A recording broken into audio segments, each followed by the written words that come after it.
I just wanted to welcome everybody to our virtual Third Friday speaker with Jeff Wheeler from Washington State Parks. I'm Sandy. I work for the Center for Wooden Boats. And so just giving people a couple minutes to join us here. If you don't know, we have a secondary location at Cama Beach State Park, which is on Camino Island. So this is what tonight's presentation is about. And normally we do questions in the chat box, but I think with our group tonight, and Jeff would actually like to be more interactive with people. So if you have any questions, feel free to go ahead and unmute yourself and chime in anytime. And I think that's it. Do you want to jump in, Josh? Sure. Just figuring out how to disable the waiting room so people can jump in. Yeah, no, thank you all for joining tonight. This month is Cama month, for part of our 45th anniversary, and we're super excited to have Jeff Wheeler, who's been the first and only Cama Beach manager for the Cama Beach State Park, where Center for Wooden Boats operates. Wonderful speaker, so we're looking forward to hearing his presentation. For those of you who didn't listen, we do have a podcast out about it. We're interviewing Jeff and you know, as well as the family that donated Cama Beach State Park to the state park system. And it's a really, really interesting history. So tonight, I think we'll dive into it, which will be really cool. And with that, I will hand it over to Mr. Jeff Wheeler. Hi, for those who don't know me, I'm Jeff Wheeler. I'm the head ranger of what's called the Salish Foothills area, which is 9 parks, but Cama is my main park and where I spend most of the time. 35 years as a ranger, and I bounced all over the state. And Cama is the best place I've found with the best volunteers and people around. So I'm here till I retire or something else happens. Winning the mega lottery, I'd probably still stay, but I'd have more fun. I'm going to go through the 4 human histories of this place, and I'm hopefully give you some history and share some stories on it. I want to give one story before I start the slideshow. It's just Cama is kind of a magical place. For whatever reason, it attracts people and cool things happen here. And early in the process of when I was hired, and I was hired in 2001 and was told they were going to open the park in October. They just forgot to tell me what year, so it took 7 years before we opened. But during one of the early meetings when there was Center for Wooden Boats people here, I think Dick was here and I was here and archaeologists were here and tribal people and government officials and federal officials, and we were not having a good meeting. The day was not going well, and we had split up to look at things, and half the group was up north and half was down south. And I was with the group in the south, and we were talking and looking out, and a couple doll porpoises went by. So I jumped in the little club car because they were headed north to go tell the group in the north end to look for the doll porpoises. And I get down there and I tell everybody there's dolls coming, and we look out and a fin breaks the water and goes about 5 feet high. And someone points out to me that's not a doll porpoise.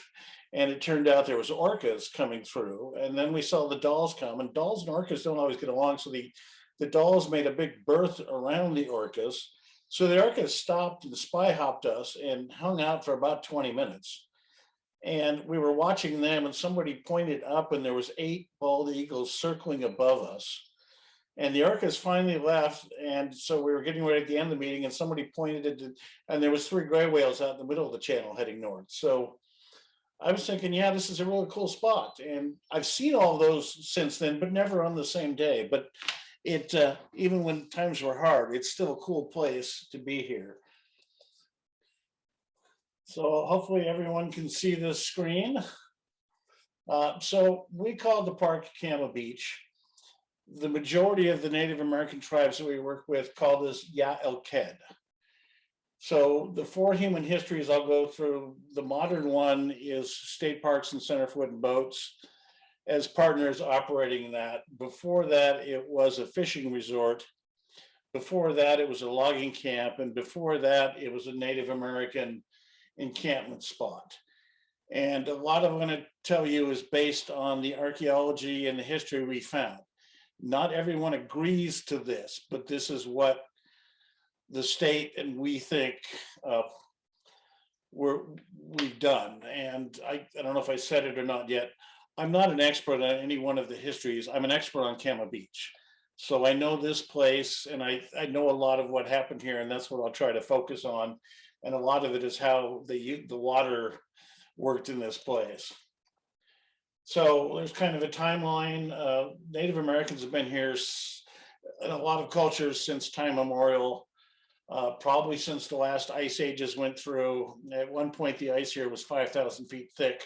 Probably not any people living here at that point, but after the ice melted, this was the land of plenty and people moved in. The Native Americans were here until 1855 when the treaties were signed. This area was part of the Treaty of Point Elliott that then moved the tribes to reservations and in trade for fishing rights, schools, and other things that were given to the tribes. After then, at some point, they started logging the island heavily, and a logging camp was opened here at Cama Beach in the 1880s. It lasted until at least 1906. It shut down, was basically a stump farm, and then the resort opened in 34. It ran till 89. And then the resort shut down. The family approached the Center for Wooden Boats and State Parks. We started working together to design the place and see what to do with it in 93, and we opened in 2008. So we'll start with the Native American, because that's by far the biggest history and the longest history here. And it's still used today, and that's how we'll wrap up today's presentation. But from what we can tell from the archaeology, people came here in the summertime to process food. Puget Sound was the land of plenty. There was food all over the place, and they'd come here and they would set up camp and they would smoke fish, they would hunt, they would gather berries, they would clam, crab, dry food, and basically get enough food from here to take back to the winter village site to be comfortable all winter long. And because of that, the cultures around here were very advanced because they had free time. If you've seen any of the local Native American art, it's phenomenal. And it has been for a long time. And a lot of that is because they had the chance to have free time to work on those kind of things. The winter village sites, they have the long houses, story poles, sweat lodges, things that can identify them. We didn't find any evidence of that here. What we found evidence of is these kind of mat structures where they basically take the cedar mats that were used for the floor of the longhouse for insulation, and they would bring poles with them, and they'd put the poles in the ground and they drape the mats over the top and around. And some of them actually look a lot like a backpacking tent, and they would live in that for the summer and process the food, and then head for home in the fall when they'd gathered enough for the winter.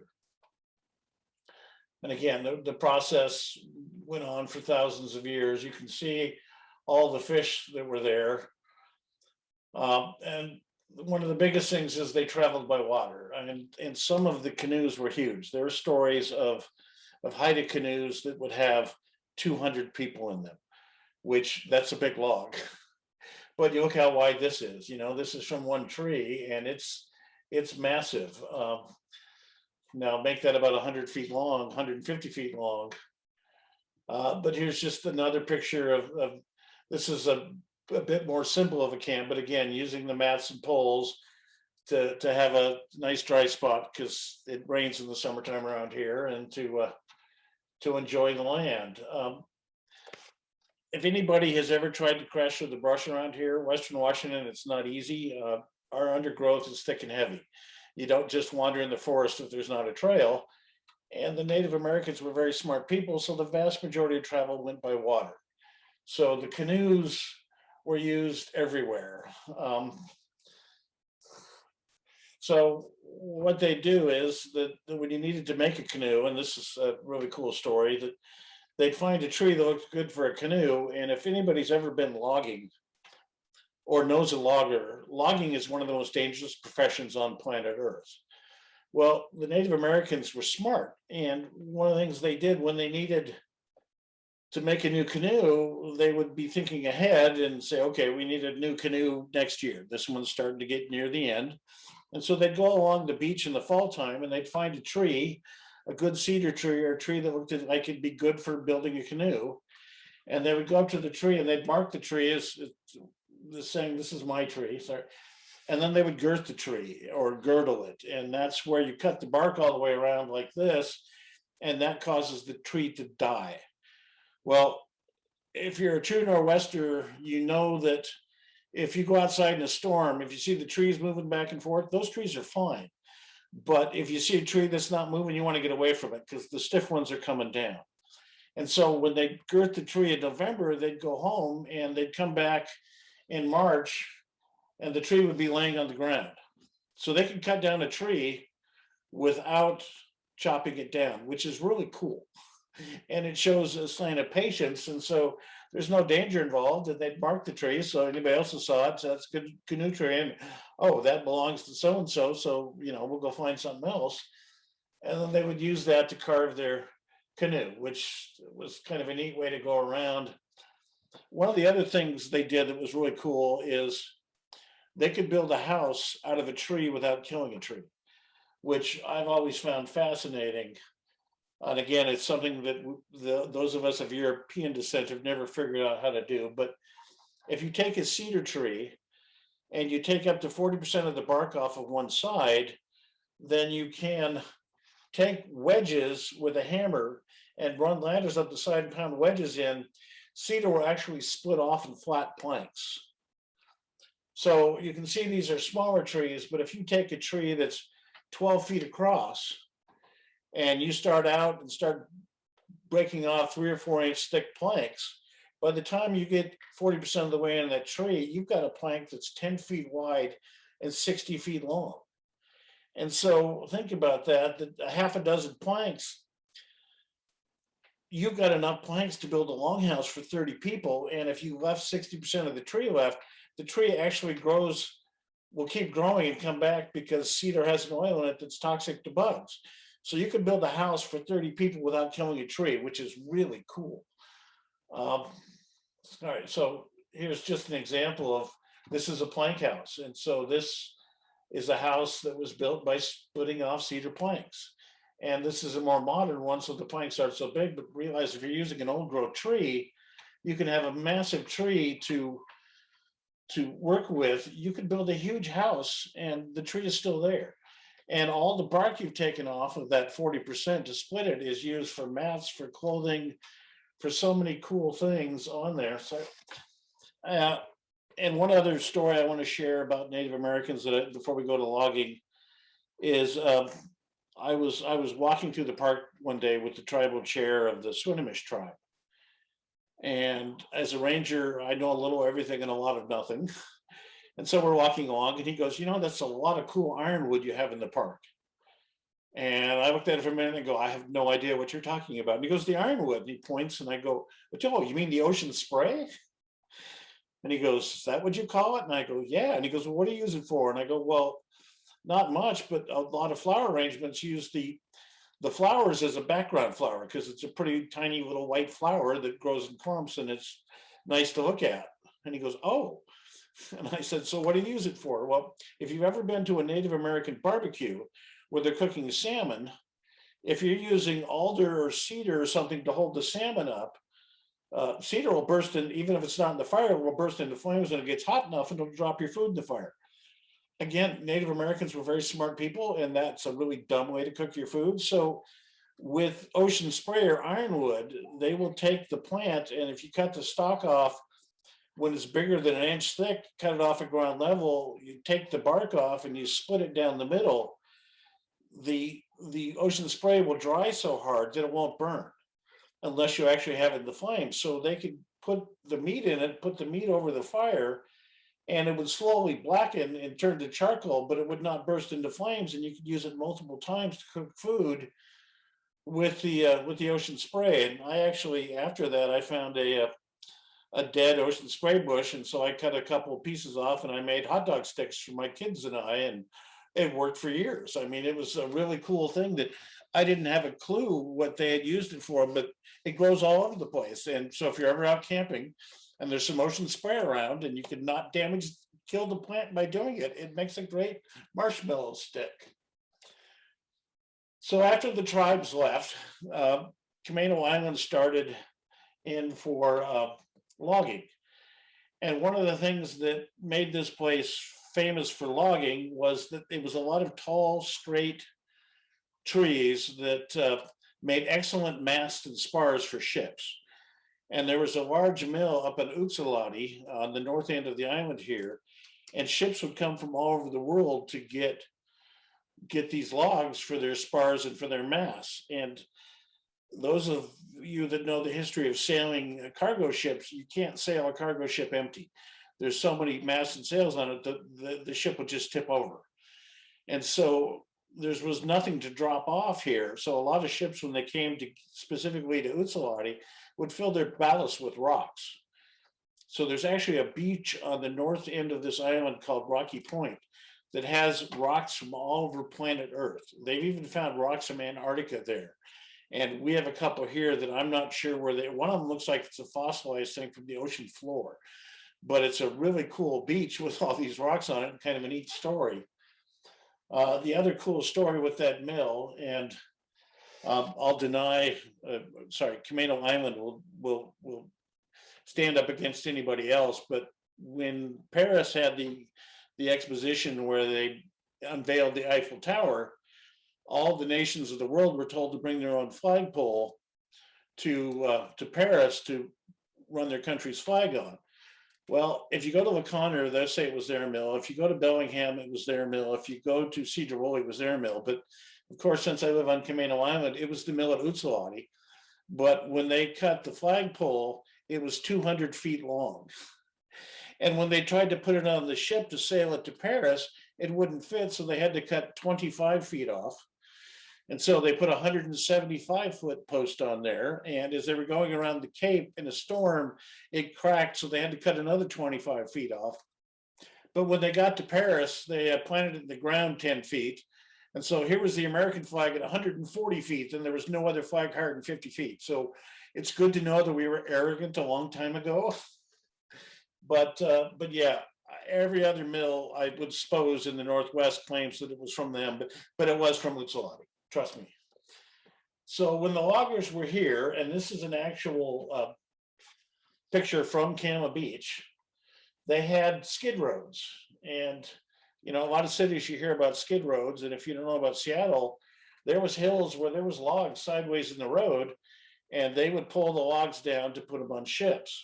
Sometimes the logs would get away and go sliding off ahead of you, and that's why Skid Road was kind of the poorer section of town, because it was not safe to live at the bottom of the hill. So if you look at this, you can see there's a lot of big logs these horses are pulling. And if you look at the front, I think this is by far the best job to have if you're on a logging crew. You can see a guy with a mop and a bucket, and he's greasing the skid. So his only job was to grease that skid and not run out of grease. But let's face it, you're not following the horses. So you're not going to step in something warm and gooey. If the log starts sliding and going the wrong direction, you're as far away as anybody from those logs. You have a chance to run. And again, as long as you keep the logs greased, everybody likes you. So that's the job to have in a logging camp, would have been the guy greasing the skid. So this picture, if you've been to Cama, this is the old road that we use as a trail now down into the park. It still exists. It was built for the logging camp. The side of the hill actually was some old growth logs. They stuck in the hill to build the road, and that's still holding up the road today, 150 years later. That hill is still held up by that. And during construction, they brought a couple of cement trucks down that hill. And I got well away, but it did not collapse. So when they built the road in 1880, they built a really good road. But they would slide them down to the beach there, and you can see them on the beach. And interestingly enough, the view of the cliffs in the distance are almost identical today. If you stand at the gate into that area of the park, it looks almost exactly like that. But they would then roll the logs out in the water out of here, and they would end up in booms off to one of the mills. And here's another just amazing, when the horses got going, just how many logs they could drag at one time. This picture is interesting just because we have a copy of it with pencil marks on it, the names. Almost everyone on here's last name is Esri. And Esri owned logging mills from Everett to Bellingham. And logging operations. So it was a family business. Here's just a picture of how the booms worked. So they, if you go down to the beach and you see, and they still do booms today, you'll see large logs that have big round holes in the end. Those are the ones that went around the outside, and they would actually chain them together. And the hope was to keep all the logs inside, but occasionally the logs would get twisted or bent. So there was guys that rode the logs, and their job with those long poles was to keep everything straight and going the right direction, which I'm just not sure you could pay me enough to ride a log up Puget Sound and hope that I didn't slip or nothing happened, because you got some of those thousands of logs, and if you get caught under there, you're probably not going to be found by the other side. One of the cool things they did too is that, and this one, I think every single person on here is an Esri, but the logging camps and the military bases of that era all had baseball teams. And on Sunday afternoon, they'd jump in a boat and they'd go play baseball. I mean, there's stories of logging camps on Whidbey going over to Fort Worden and playing baseball there. Groups from here going over to Fort Eby or Fort Casey, getting picked up in a wagon on the other side and playing baseball for the day. But you can see them with their baseball gear, and they'd go play games in the forts or wherever somebody could set up a field for a baseball game. So it was just kind of a cool way to spend their afternoons. So after the logging camp shut down in about 1906, this place sat empty, and it was basically a stump farm. Somebody had some cattle in here, but nobody did anything this for a long time. And then in about 1932, a man named Leroy Stradley, and this is Leroy here, went by in his family's boat and saw a giant sign on there that said 500 acres for sale.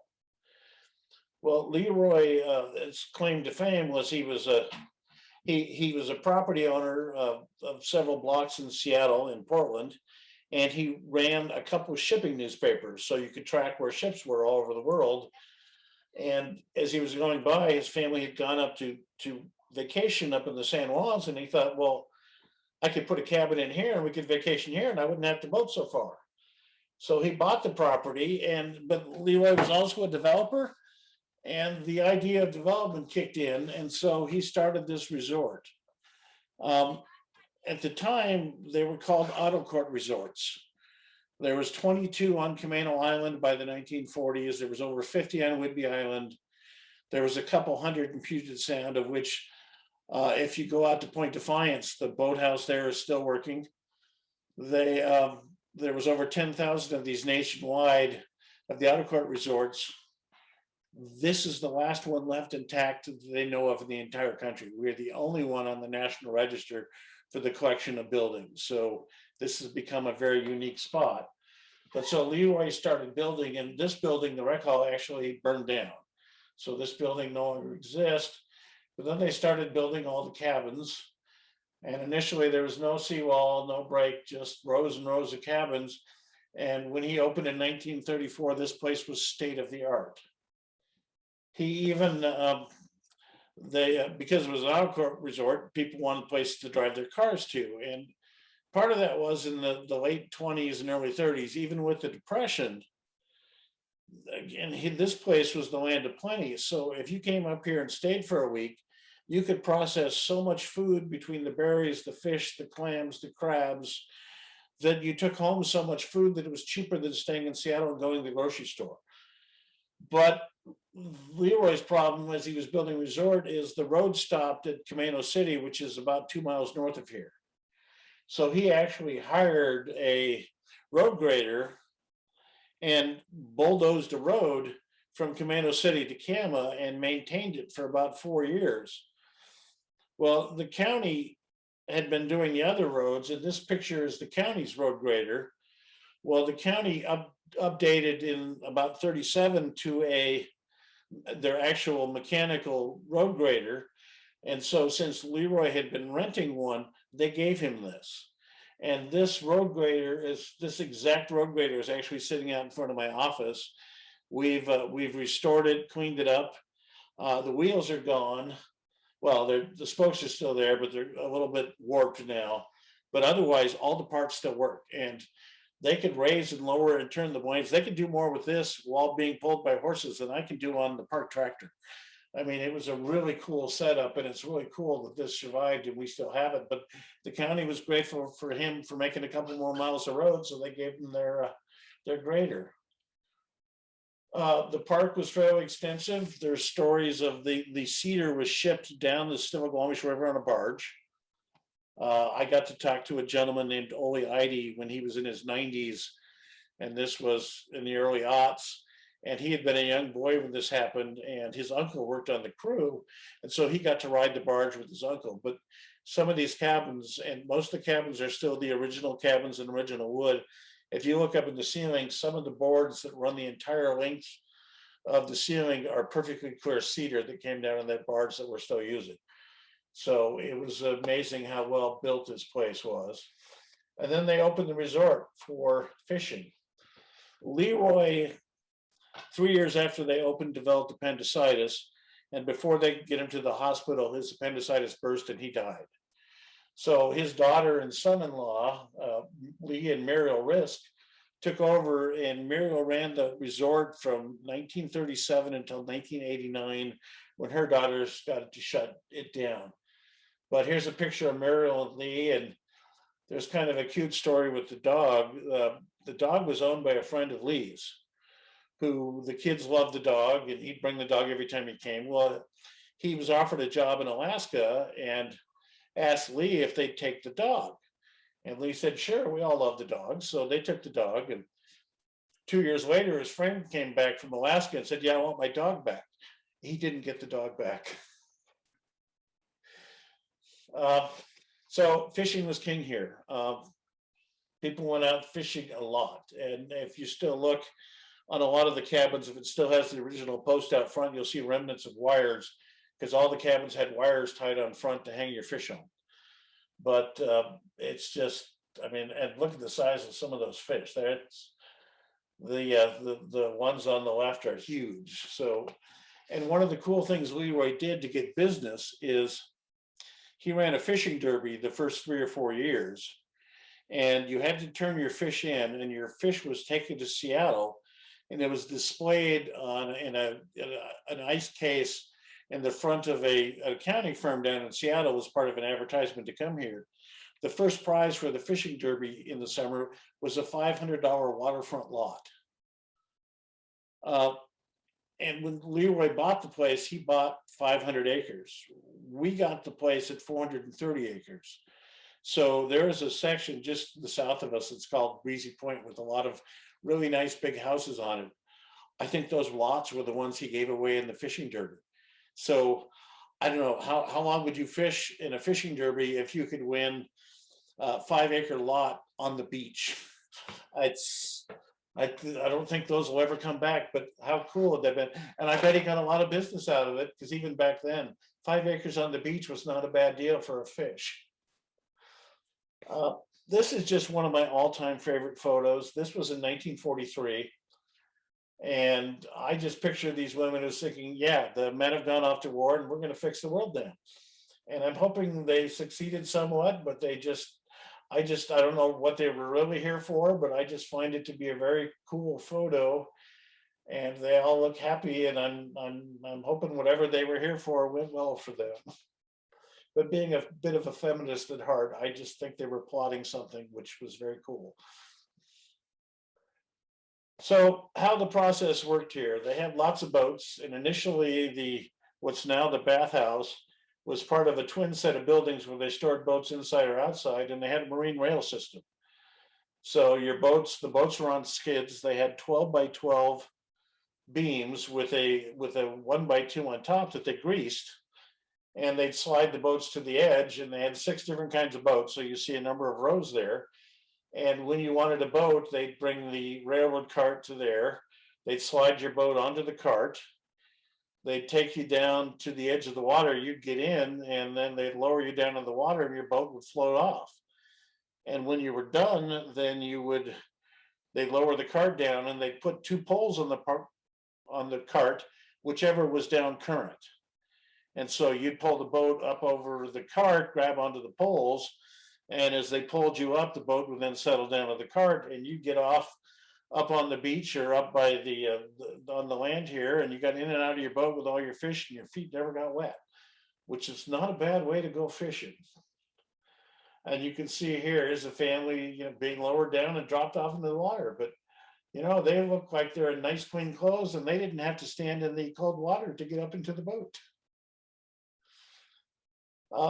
There was a lot of fishing, a lot of boating going on here. Just a picture from one of the boats looking at the row of cabins. And at one point there was 49 cabins of the park. We're down to 37 left. We've lost some over the years. Some have rotted, some have had issues, but this place was state of art. Here's just one of their brochures that they sent out, just showing how good the fishing was here. And again, these are pictures of the others, but I noticed that the boys are all really dirty, so I'm pretty sure I know which ones were the ones that got to clean all those fish. And I see it looks like mom's holding one out in front of him, but not holding him in close. All right, and just it went on into the 70s and 80s. This is a picture from the mid 70s, and that's a pretty good looking rockfish there that the boy has. They cut out front here. And this is again back to the earlier days, but you can see a different view. The boatsman's house, which now, if you've been up here, is sideways to this now near the boathouse. But there was a sign on the door to the house that said that the boatman was available at 5:30 a.m. Please ring the bell. And so whoever was running the boathouse, the boatsman's house, that somebody rang, he got up and he rented you a boat, and they lowered you down into the water. And they just, the pilings here are just, they've got booms on them just to stop with waves to make it easier to get on and off the there. And so, and this is a little hard to see, but this is one of the original rates. It shows a 16-foot boat for half a day for $1.50.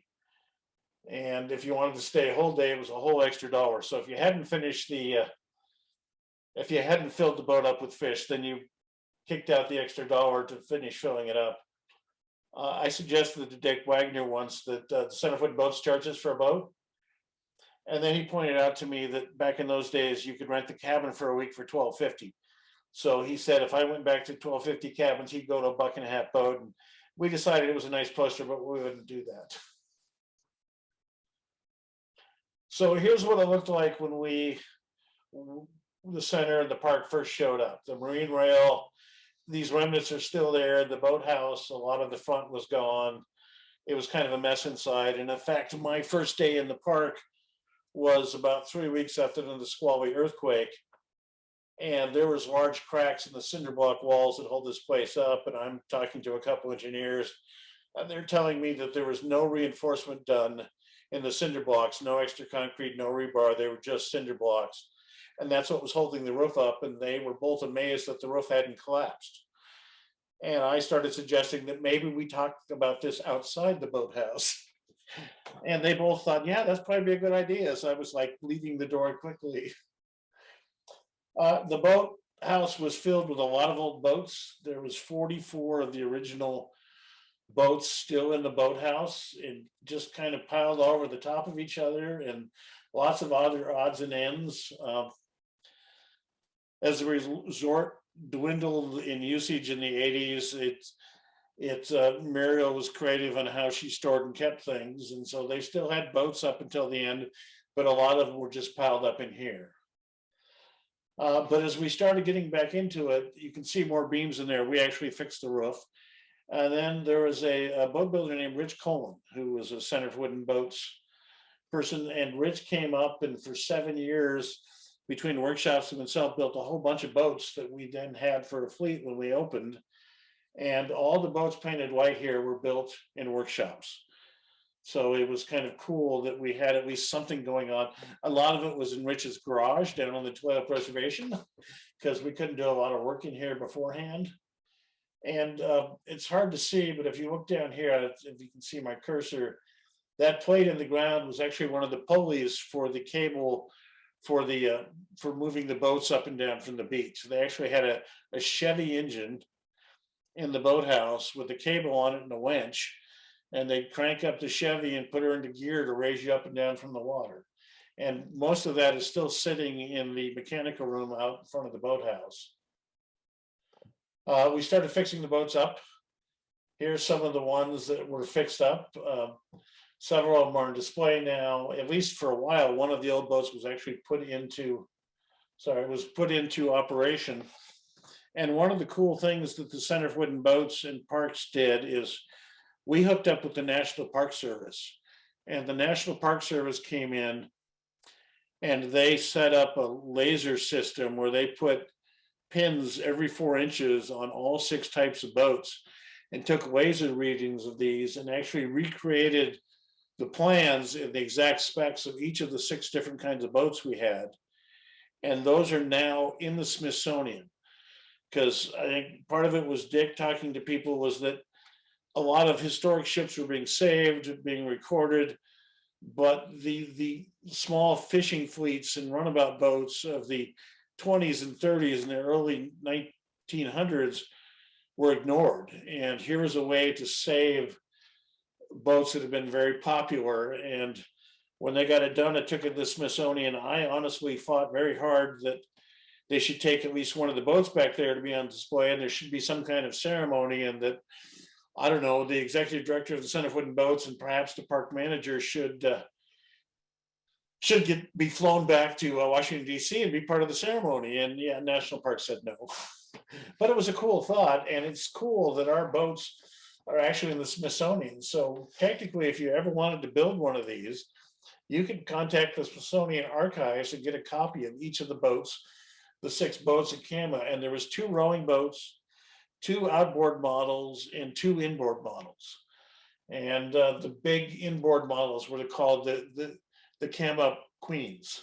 So that was the biggest ship they had, or boat, in this place. And you can just see some of the other stuff. It's just how we boarded it up some, but signs came about. The boatsman's cabin is hard to recognize. That really is that nice building that's sitting there now, but that's what it looks like in the late 90s. You can see the side of the boathouse. One of the things you'll find interesting, if you look down in the bottom right corner, and I don't want to correct Josh, but there was actually a ranger here for 1.5 years before I took over for him. And that's him there. His name was Frank Galloway. And Frank was put in a tough position and did the best he could with the place crumbling around him. And I appreciate what Frank did before I took over from him. But if you look where people are standing, you can see the back of the boathouse is about 33 inches off the ground there. If you go down there now, the ground is level with that, because we found out it was a major Native American site. And so to protect the artifacts in the ground, we brought in a lot of fill.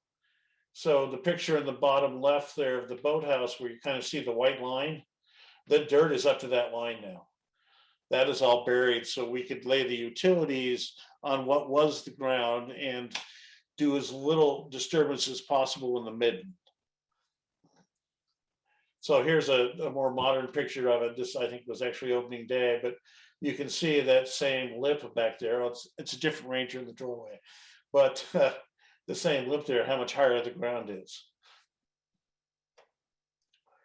So in 1989, the family shut the park down, and they weren't sure what to do with it. We know they were offered a lot of money for the place. They didn't want to particularly do that, because this was the place their mother loved. She taught them about nature. She loved this place. She loved teaching families how to square dance, how to dig clams. One of the flyers she sent out to all the returning guests each year, she had a clam chowder recipe on the back for people. So the family came to the Center for Wooden Boats to see if perhaps they wanted to run it. And Dick was looking at the kind of up here, and they came to State Parks. And State Parks was interested, but wasn't sure quite to do with all of it. And Dick was interested, but again, didn't want to run the whole thing. So we decided we should form a partnership. And our model was Fort Worden. If any of you have been to Fort Worden, and that's an old military base that the state took over in the late 60s to make into a state park, and they offered it to the State Arts Commission and to the Center for Wooden Boats. Well, the State Arts Commission didn't want to own 150 old buildings. They didn't know what to do with them. And state parks said, we can't run something like this for ourselves. So they formed a partnership, and the State Arts Commission created an arts foundation called Centrum that does educational workshops for gifted youth. They have a lot of music festivals. They have music programs. A lot of people have gone through the program. My father was the man who created the nonprofit and ran Centrum. So I was kind of like the arts version of Dick's son.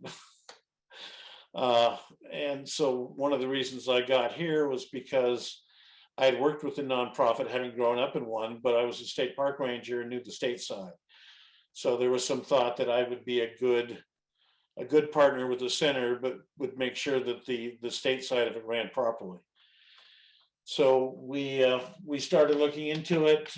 We started working to make an agreement in 1998. The agreement was finally signed in 2008, 3 months before we opened.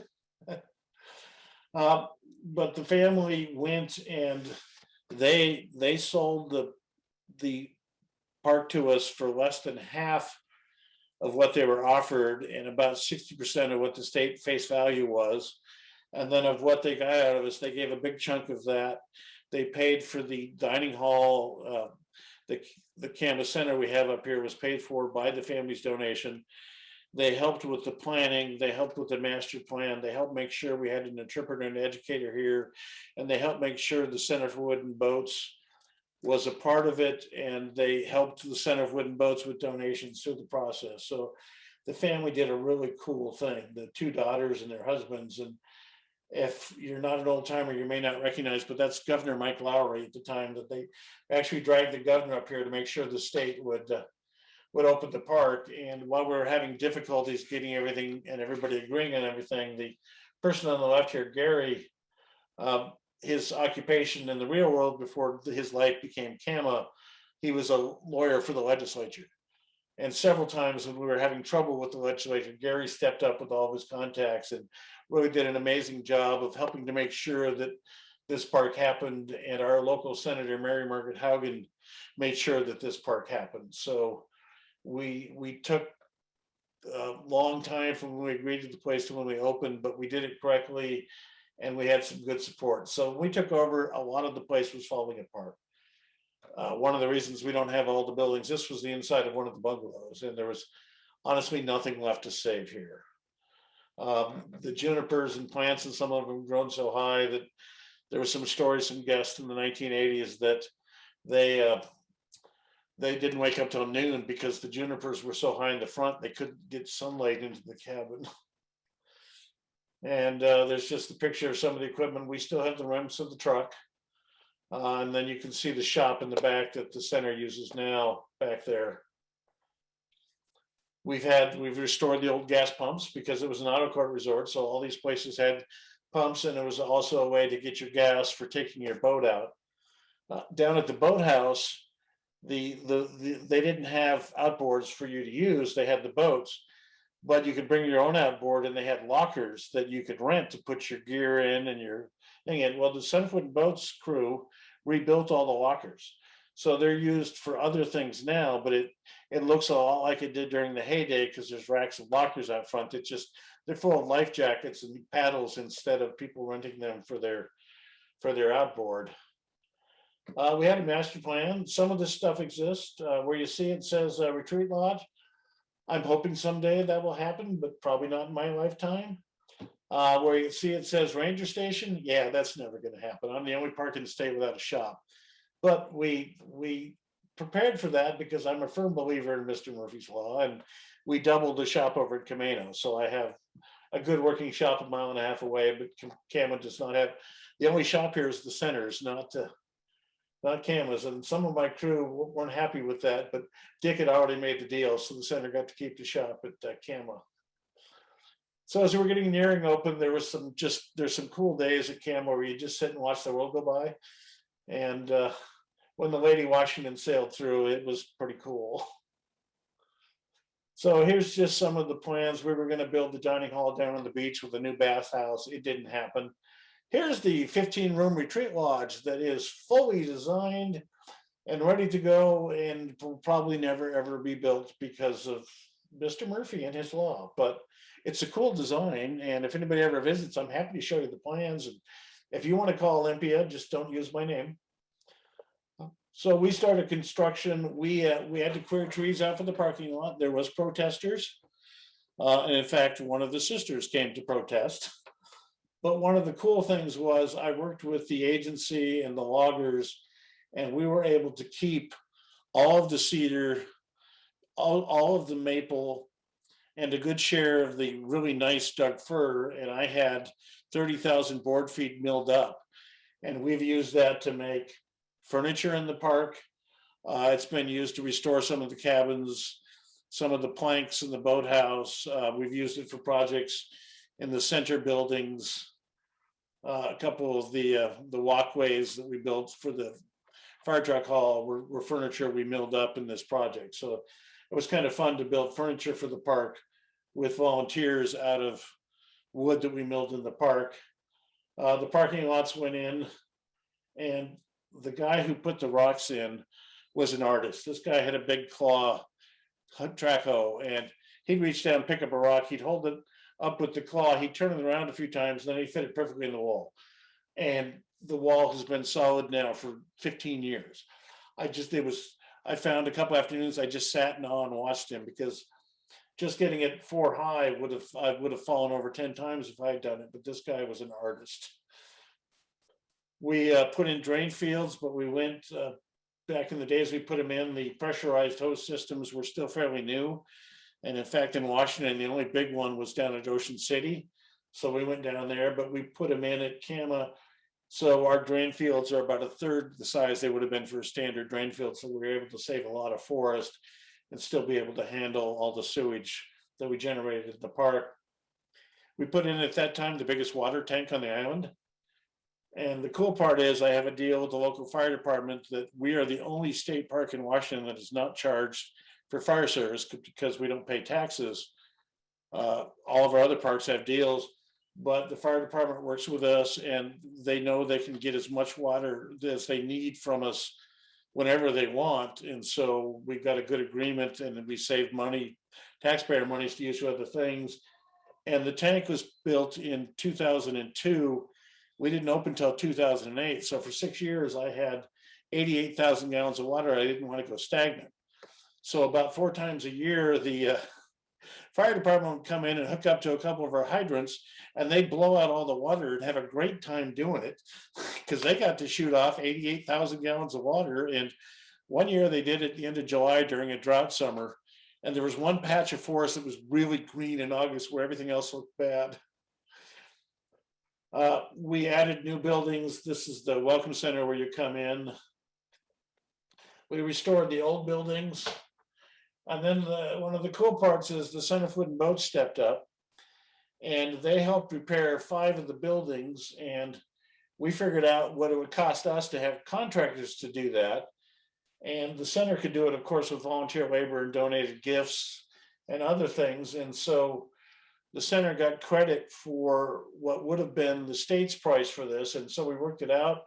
The 5 buildings are rent-free to the center for 30 years with a guaranteed contract, which made it really cool to get the center in for basically, I mean, they pay electricity, but since the water and sewer are in-house, it's just the electricity to that.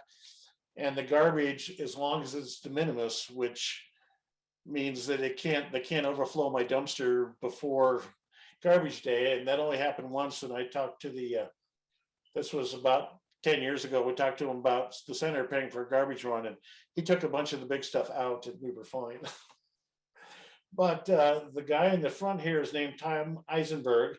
He's still one of the main volunteers for the center up here. So Tripp and Pike and some of the others have moved on, but this was your volunteer crew 20 years ago at Cama Beach. This was before I was hired, so this has to be pre-March 2001.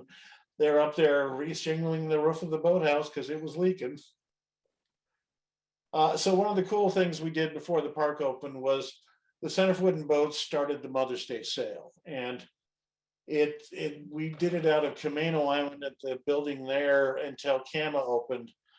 But if you haven't been to it, it's just on Mother's Day when we're non-COVID, boats are brought in, sometimes huge ones. I mean, we've had the Lady Washington, and we've had the Adventurous. We've had with Neil Young's boat. I think it's got the rust-covered sails. Just some really cool ships that have come in over the years, and people get free rides around Saratoga Passage on them, and it's a great day. And one of my favorites, when the Adventurous was up, my son, who was about 11 at the time, went out with one of the rangers and was on the boat, and the captain asked if any of the kids wanted to work the wheel, and my son stuck his hand up and went up to sail the boat. And after about 15 minutes, they said, okay, which kid is next? And nobody put their hands up. So Yusuf got to sail for over an hour. And that's one of his highlights of his youth, was sailing that boat for that long. He basically took it halfway around Saratoga Passage. So that was pretty cool, which is probably why he's still such a big fan of the center today. So some more pictures of the place. You see the painting going on up in the right-hand corner. Those are Center for Wooden Boats volunteers helping to fix up the instructor cabins. And actually the first one there with the blue ladder is cabin 26.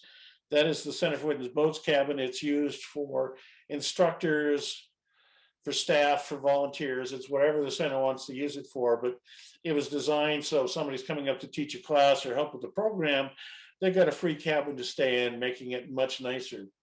The cabin next to it there, 27, is our instructor cabin, which we use for basically the same thing. And then there's a third one called cabin 28 that's behind the store that we use for an intern in the summer, but otherwise an instructor cabin. But the cool part is in our agreement, we can share. And so if the Center for Wooden Boats has got a bronze casting or something going on where they have 2 or 3 instructors coming up, if we don't already have a book, they can borrow 27 and 28 from us for no charge to use for their instructors. And the same for us. If we have extra people coming up or we have an issue, if the center's not using it, we can borrow 26. And that's gone back and forth a lot over the years and has been a really good relationship. And it's kind of nice to be able to do that. And then there's also the option that with less than 30 days notice, if neither of us have it booked, the center then can rent it out for extra revenue. But we keep that 30-day window just for instructors and emergencies and those kind of things. So we opened on 2008, and one of my favorite lines by this is Governor Gregoire. She got up to speak and she started talking. She goes, you know, I'd love to tell you I'm here because I love state parks and I want to be here. And she goes, that's true, but she goes, that's not why I'm here. She goes, I'm here because your Senator Mary Margaret Haugen told me to be here.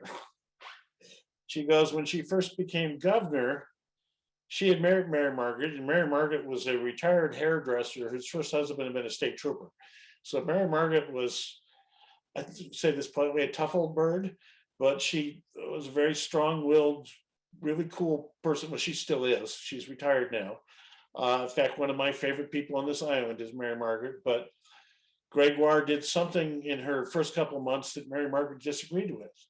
And Gregoire said that Mary Margaret walked into her office, shut the door, and Gregoire said, well, I'm not going to tell you what happened, but when she left, I felt like I was a 6-year-old that got caught taking a cookie out of the cookie jar, and I vowed to never anger her again. So I appreciated that kind of support in government. We had a big unveiling ceremony. You can see Dick there on the left. He got to be up front to help pull on the cord that was going to drop the banner down in front of the Cama Beach sign. And of course, we'd done it 30 times in practice and only half of it came off in the ceremony because, you know, that happens. But that's our director and some of our board. One of our board members was a man named Bob Peterson, who's now passed away. Bob was a member for the Center for Wooden Boats, and he was in the commission when all this started. Well, he convinced like 2 governors to keep him on the commission because he was not going to leave the commission until Cama opened and Center for Wooden Boats was a partner. There was no way he was going to make sure that didn't happen. So Bob lasted like 15 years on the commission, and usually they last about 8. But Bob wanted to make sure that we were together as partners. So, sorry, I didn't check my spelling. I don't know what partners are, but we work with a lot of groups up here, which has made it very cool. And the biggest one is the Center for Wooden Boats. I mean, they're our enduring partner. And honestly, what the center brings to us more than anything is the fact that when you get to this place, it feels like you're stepping back in time. You go into that boathouse and it's a working boathouse. It feels like if you had walked in there, other than a few of the DeWalt tools laying around in 1945, it would have looked about the same. There's friendly people in there, there's volunteers. They're working on refinishing boats, they're renting boats, they're teaching people how to crab. It's a very cool atmosphere. And probably the biggest thing that I learned from Dick in the center was to be a hands-on museum. State Parks has a lot of museums. We are the largest keeper of artifacts, historic and prehistoric, in the state of Washington. But we have a lot of great glass cases and velvet ropes and people that won't let you near them. That always drove me crazy. The center lets you use stuff, so we do that. Our stuff, I have a chunk of 40,000-year-old Columbia mammoth tusk. And when COVID's not around, we take it outside once a week and people get to touch it because it's cool to touch something that was alive 40,000 years ago. And eventually it'll wear out. But you know, if 50,000 people get to touch it first, I'm okay with that because it's cool to say you touch something that old, especially for kids. They learn so much better by touching. And for the center, teaching kids, getting them out in the boat is very cool. So we've also partnered, as you can see, they're the former owners were good partners. We have a group called the Cama Beach Foundation that runs the store for us.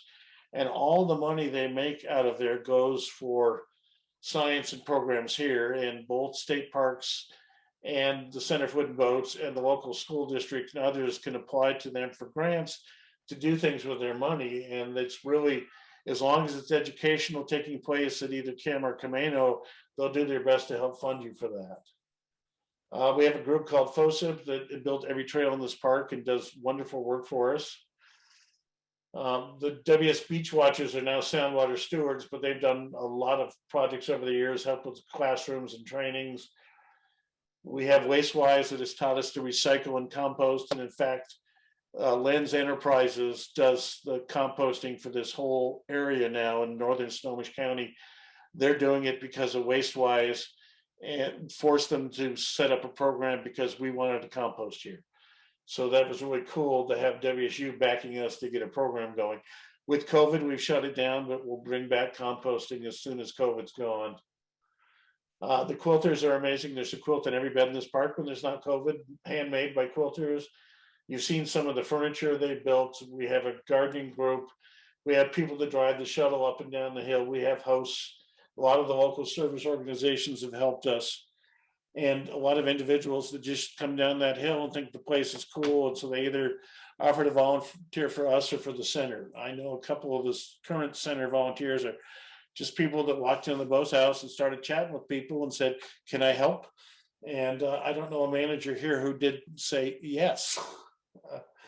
But this is one of my favorites. So this rocking chair is one of the old ones, and this sat on the front porch of one of the bungalows. And it was, honestly, when we were having a bad day, this is where I went to. I'd sit and rock on the porch and watch the world go by for 15 minutes, then go back to work when I felt better. So this disappeared one day. And I thought, oh, somebody stole it or it finally broke and got thrown away. Well, my furniture builders had taken it. This is what they brought back. So they asked me if it was okay because they didn't have permission. I decided it was okay for them to do that. But that chair, I believe, is now in the State Parks Director's office, where I loaned it to them like 10 years ago, and I don't know that I'll ever get it back, but that's okay. It means they have to keep thinking about Cama Beach down there. But here they are in the workshop, and you can see we actually made replicas. And I actually took lines off this, and for, I think, 4 or 5 of the Center for Wooden Boat auctions at one point, I made a rocking chair for each auction. And my joke was that it went for so much I couldn't afford to buy back the chair I made. but it was kind of fun. And this is now the shop for the Center for Wooden Boats. But we still have people making furniture for us. You'll see Adirondacks all over the park and benches and all the square wooden tables down here. If it doesn't have metal, it was made by us. So this is how the Cama Beach Foundation makes money for all of us. Although one of the cool things is they turned it to education, because a lot of parents will give their kids a couple bucks or $10 and send them to the store on their own because they know it's safe and fair down here. The quirks have made kids help count back their change. So it becomes a math problem for the kids if they want to buy stuff, which is, I think, kind of cool. They also do a beach arch festival, which is kind of cool, where you get a 25-foot loop of rope and you can build whatever you want inside that. It has to be inside the 25 feet and it has to be stuff you found on the beach. But there's been some really cool art done over the years, and they take a picture of everybody's art and then the tide comes in and washes it away. Here are my quilters. When things were bad down in Olympia, we had a quilt down there, and I was basically told by several legislatures if I lost the quilters, the park wouldn't happen. So I'm very good to these ladies, and they show up the second and fourth Tuesdays, and they're back again now after COVID, and make quilts for us. There's a quilt for every bed in this park. They've sent quilts overseas to the troops. They've made most of our curtains. They made a lot of the cushions. And I believe we're up to 500 quilts now in the park. And so we rotate them through. And the last Saturday in July, they have a quilt show. And they put up over 100 quilts on display. And then they also put some of the new ones and some of the, we call it gently loved quilts that have been on the beds for sale. And it actually brings in enough money to pay for all of their quilting the rest of the year, which is a cool break-even point. But a lot of people get to walk away with really cool quilts. And just a quick one here on the quilters, there was a story where this couple had come up multiple times, always stayed in the same cabin, loved the quilt in the cabin. The husband had never bought a birthday present for his wife that she hadn't figured out. Her birthday was coming. He called us and asked if he could buy that quilt. We said yes. She, of course, figured it out. And the woman who had made it passed away, and her family asked if they could have it. So we called him back and said, no, you can't have it. And explained it to him, and his wife found out and was disappointed. Well, the quilters got together and decided that that wasn't fair, so they made an exact copy of it. We sent it to him, and it was the first time he ever surprised her. So that was kind of a cool story about the quilters, and they got it done in like 2 weeks, which was amazing. Here's folks at building trails for us. And in fact, the guy in the coveralls there was the guy I was hired to replace. He was here for 25 years. I'm going to be here for 24 years. So it's not a place that rangers leave very often. Here's just some kids getting education on the beach by one of the beach watcher or Soundwater Stewards volunteers. We do amphitheater programs over at Canoe. We're partnered with the fire department for one of our events. The fire department had their new boat, and they found by aiming the cannon sideways, they could make the boat spin. So they spent about an hour spinning in front of the park because they were having a lot of fun. They were supposed to give us a 15-minute show, but it went on for about an hour because I don't think they wanted to stop. And then one of the coolest things I'll end with is the Canoe Journey. Back when Washington turned 100, as part of the celebration, the governor asked several tribes if they could bring some canoes to Seattle as part of the celebration. And so several tribes got canoes together and came and stayed in Seattle and thought, this is really cool. And and I don't know all the details, but several tribes got back together afterwards. And I think a lot of it was out in the Aberdeen Hoquiam area where the idea really hatched of, why don't we have an annual canoe paddle? And we'll really use it to kind of teach the youth their past and teach them language, teach them songs, teach them how to paddle, really teach them what the tradition is. And different tribes will be the host for it. And what they do is they start counting back. So here's the night before, any tribes there would stay or to there, and counting out it's been so popular that there have been canoes that have come from Alaska, California, and Hawaii to the paddle. And so, if they're supposed to arrive at the destination on, say, July 25th, the first group may take off from their home in end of May or start of June, so they can paddle the entire distance to their journey. Well, so when the paddle was in Swinomish, which is just north of us here, and one of the tribes we work a lot with, we were told that as they were planning it, that most of the canoes would stay down at Tulalip, but there were some canoes that wanted to be closer for the last day. So we were told to have 4 to 6 canoes available for the journey. Well, part of being one of the host spots, and people weren't going to spend the night here, but they were going to leave their canoes here. Well, part of being the host spot is you're supposed to provide the creature comforts. You're supposed to provide snacks, bathrooms, those kind of things. And so the Center for Wooden Boats and State Parks agreed to be the host, to partner for this. And we were getting ready for it. About a week and a half out, we were called 2 weeks out and told that the long-term forecast for the weather was the day before the journey ended, before arrival, the weather was going to go bad in the afternoon. So they said, so a whole lot of tribes don't want to stop at Tulalip. They want to come stay at Cama, so they have a shorter ride the rest of the way. And we were told to be ready for 40 to 60 canoes. Well, we went for food, and each canoe you realize has paddlers anywhere from 6 to 20 people paddling, and there's usually 2 or 3 groups of paddling, and you have a support boat with people on it, and there's a support van or 2 to haul people. So each canoe could have 30 people, 40 people in the group supporting there. And so when we were told 40 to 60 cabins, we were looking at maybe we're going to feed 800 to 1,000 people at Cama Beach. And my Ranger 3 at the time, Tom Riggs, and the Center for Wooden Boats manager, Andrew, went out and they went to every grocery store and restaurant on Camano Island in Stanwood, and I think they may have gone to Marysville, but they gathered enough food to feed everyone for the journey. And as people started coming in, there is a ceremony that you do to arrive. And it's just part of the culture. In open areas, you could canoe wherever you wanted, but if you landed on somebody else's turf, you had to ask permission. And if you didn't ask permission, then it was a hostile act. And so the first canoe of the morning was about 2 hours before anybody expected a canoe to get there. So this is later on, but I went down on the beach and they paddle up, and there's some other Native American people standing around me, and they're sitting out there, and they do a song, and they stop and they're looking at me, and I'm looking at them, and the lady next to me says, well, you need to welcome them to the beach. And I'm like, I go, don't you want to do that? She goes, I can't, I'm part of that tribe.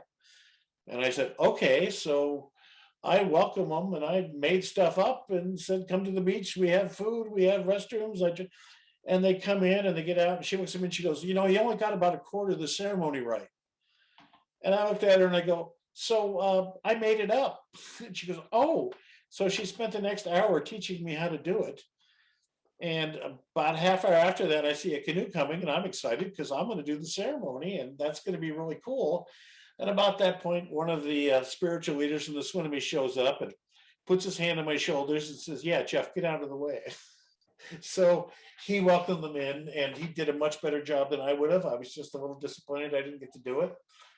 But kind of the cool part is by later on that day and the next morning, he was including the center and the CWB and the park as part of the family that was welcoming people in. So we actually were part of the welcoming, which was a really cool honor for us to get that. And I hope everyone knows Saduts, but Saduts sat up there and he carved that paddle while people were coming ashore, and he helped welcome people to represent the center and parks. And it was a very cool day. And Brant and Saduts' nephew were there. They helped carry every single canoe up off the beach. So, and they were going out to the waist deep on the end, which is a really cool thing. So after all the canoes were in, we grabbed Sadoots and the two boys, and we gave them a bunch of park swag to thank them for being so cool representing for us. But the canoes came in, we ended up with 44 canoes on the beach. And at one point, there was more people than this there. There was probably 300 people there. And I was talking to one of the tribal chairs, and we were talking about how the journey works and how it's good for kids, and no alcohol, no tobacco, no drugs, no swearing. And I said the word boat, and she looked at me and she goes, "You're going in the bay." And I go, "What?" She goes, "One of the things for the kids is they can't call it a boat, it's a canoe, and if they call it a boat, we toss them overboard." And so I looked at her and I said, "Well, I didn't know that. That's not fair." And she goes, "Okay, this is your one warning." And we kept talking, and about 20 minutes later, I said boat again. And she goes, "You had your chance, you're going in the bay." And I have been known to put my foot in my mouth. It's a big foot, but I can fit it in there. And I looked at her and I go, "You and what army?" And about 300 people stood up and looked at me. So I politely said, "I have to go now." And they didn't run me down. So I was grateful for that, because I was in full gear with a bulletproof vest on and I would have sunk like a rock. But it's a canoe. If you're ever in a canoe journey, do not use the B word. It's a canoe. They parked them everywhere, and the canoes were cool. There was a huge array of canoes there. There was fiberglass canoes, but as you can see, this one here, this is a carved canoe. Two of the canoes that came in were newer canoes, but they were carved from a 400-year-old tree that was so big they got two huge canoes out of the tree, which was amazing. There was another canoe that came in that was 200 years old, and we had to fill it with water before we carried it up onto the lawn, because if it dried out, it would have disintegrated. And actually, one of the tribal elders from there was worried about it, and so I gave him one of the instructor cabins so he could watch it. I told him the trade-off is that he had to answer questions for other people about the canoe, but he could have the cabin for free and watch his canoe and trade for telling the rest of us how cool the canoe was. I also found if you're standing on the beach, you get to help carry. I noticed the guy behind me kind of let go after a while. I feel like I was carrying a whole section of that. And I also found out if you're down there, you don't get a choice. I actually hurt my shoulder after the second canoe, and I was standing on the beach, and there was two teenage girls on one that was trying to pick up a section, and one of the elders looked at the girls and go, "No, you can't do that." And he points to me, "You get that spot." And I didn't want to say no, so I learned that if I stood on the other side of the seawall and didn't make eye contact, that I only had to carry the three that I did. But it's kind of cool because anybody could come in and help carry, and some of these things weigh tons, but you got 40, 50 people carrying it. It's not that bad. And then bringing them over and setting them up. And there was a lot of people down watching, and if we have it again and we're another stop, people are welcome to come by and watch. I mean, it's the Native American use of the waters was thousands and thousands of years, and seeing that come back to life for the canoe journey is a very cool thing. See here again, this is one of the three that I helped with just because I did, but there's some cool stuff as, part of the ceremony, just laying cedar boughs over the front of the canoe. And again, the crowds of people milling around. So this is down in the fire truck hall. These are CWB volunteers. Well, one of them was my staff, but she volunteered that day. And so we brought lots of food in. The woman who ended up running a concession for us, Donna at the Cama Cafe, this was before we opened the building and awarded the contract, and she ran a restaurant in town. And when Andrew and Tom hit her up, she offered to bring 500 cinnamon rolls. Well, she started baking at 11 o'clock at night. She showed up at 7 a.m. As we were unloading the cinnamon rolls, she apologized to me because they smelled so good. She ate one on the drive in, so she's only giving us 499. I decided that was okay, but we loaded them up with food, and the last canoe that left, we had half a case of oranges left. We put it on that canoe to either for them to eat or to take up to Swinomish. And at the end, they had they did a poll of all the people in there, and we were voted the best snacks and the best bathrooms on the entire journey. And for state parks, bathrooms are the thing we try to take the most pride in. So the two of us working together with all that food was very cool that we won both of those. And now anytime the journey goes by here, we're one of the stops because they believe that this is Native American land that we're treating with respect. And that's very cool to have that going on. And we get Native American use down here with digs and other things. And it's a kick to have that connection, because out of the 4 human history is the Native American one is by far the largest and hugest. And so to have them involved and to think we're treating the place right is very cool. And that's the end of it. So that's just a picture from one of the little critters out in the sea here. It's just something, I guess, is a Native American belief, but I believe currently Center for Wooden Boats and state parks don't own this place. We're just the caretakers that are hopefully treating it well till the next person comes along. So nobody jumped it in because I didn't stop talking for over an hour, but I'm good for any questions now if we've got them.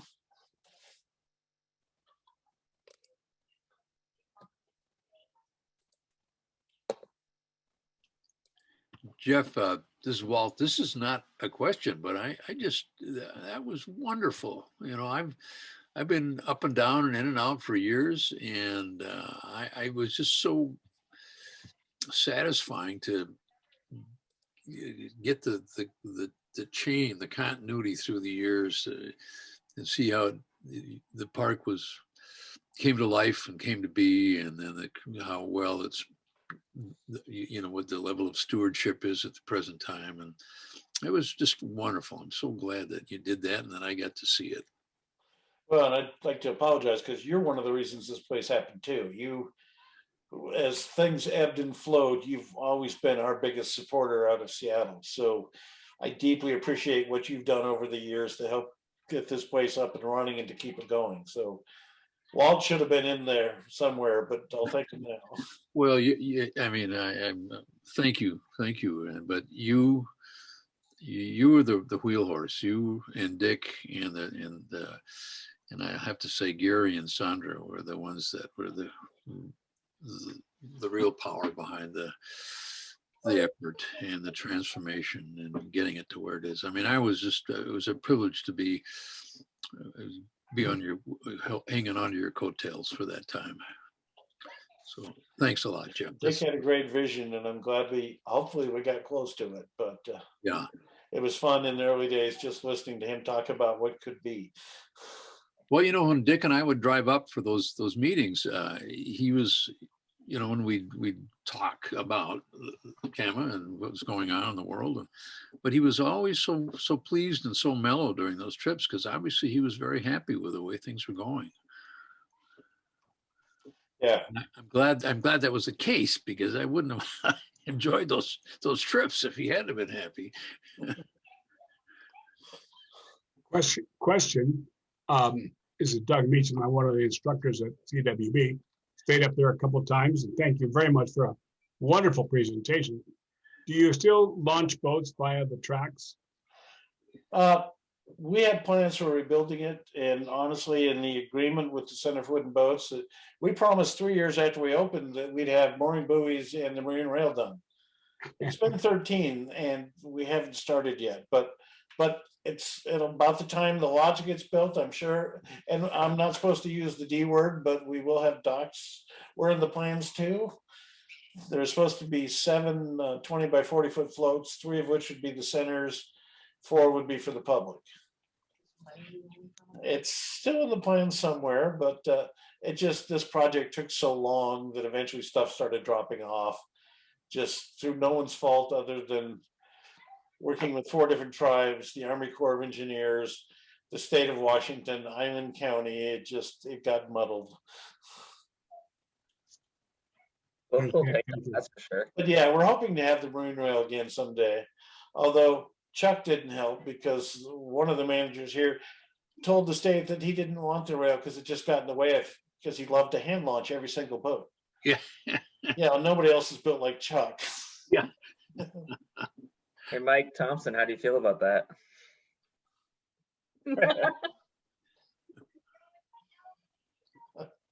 He's left himself mute so we don't hear what he says. Yeah.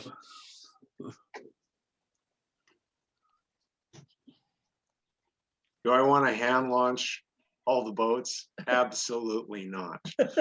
That's what you have livery assistants for. Yeah. How many sailboats do you have up there? At this point in the livery, we've got 3 Pelicans. We've got a bunch of probably half a dozen El Toros that are sitting outside, haven't been used for at least a couple of years. So, you know, it's I started volunteering at CWB at Lake Union, and then discovered Cama Beach, and it's just it's amazing. You know, both are about marine heritage, but very different heritages and very different geographies. I think sailing, sailing's kind of tough at Cama Beach. There's the wind seems to change direction at least 2 or 3 times every day. There's current out there, so if you've got no wind, you're not just sitting there, you're moving.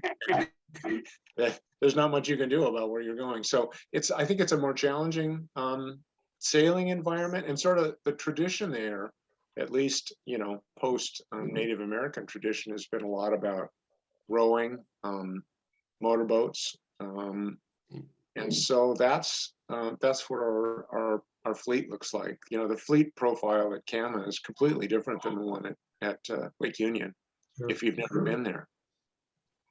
I think of Cama as, you know, it's a very blue collar tradition there. Most of our boats are plywood. Most of our boats are flat bottom boats. They're super practical. They're about getting out on the water and fishing, dropping crab traps. You know, it doesn't feel like a yacht club at all, not a bit. So it's fascinating. You know, both CWB sites are about wooden boats, but in very separate traditions. And I think the diversity is really neat.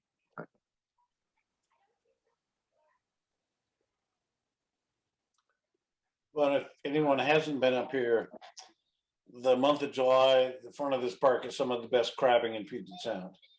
And the center's deal, if you rent a boat for the day, they throw in the crab pot for free and they have bait for sale. So really all you have to do is have a license. And if you ask where to put your pot or look at the crowd, you will walk away with crab at the end of the day. And I've been sitting there for 20 years and the crabbing's still good.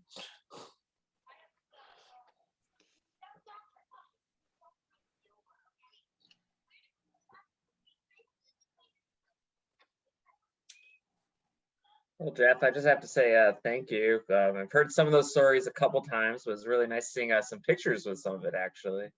You know, especially seeing that history visually is really cool. So thank you for that. Yeah, I took out a lot of the archaeology and I tried to add more boat pictures. Appreciate that. So someday, you guys, if you want to come through it, we have hundreds of Mother's Day sale pictures in our archives up here. So you're welcome to copy all of that. What are your plans for the next 5 years in terms of, say, 3 major projects?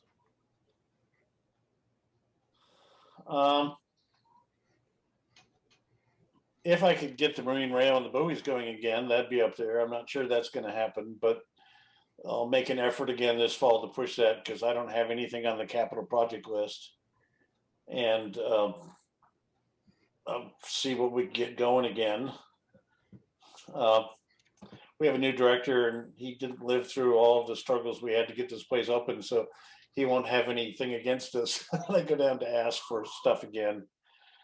Otherwise, we just want to keep making it a better family spot and more activities, more hands-on stuff for people. So I'm hoping we can partner with the center to do more kids overnighters up here. Maybe we can get something like that going, or we can get, I'd love to get more involvement with tribes, getting them down here. It'd be fun to just maybe do a couple small canoe journeys where 1 or 2 tribes that we're connected with paddle and the kids spend the night here and we have a campfire and do fun things with them here. So Nothing major. I mean, I'd love to get the lodge. I'd love to get the dock, but I got 4 years and a month left, and I just don't see that happening in 4 years and a month. And in fact, in 2003, somebody joked that the lodge would open in 2050 and it'd be the Jeff Wheeler Memorial Lodge. And at the time I thought they were funny because the lodge was going to happen. But you know, that may be now in 30 years.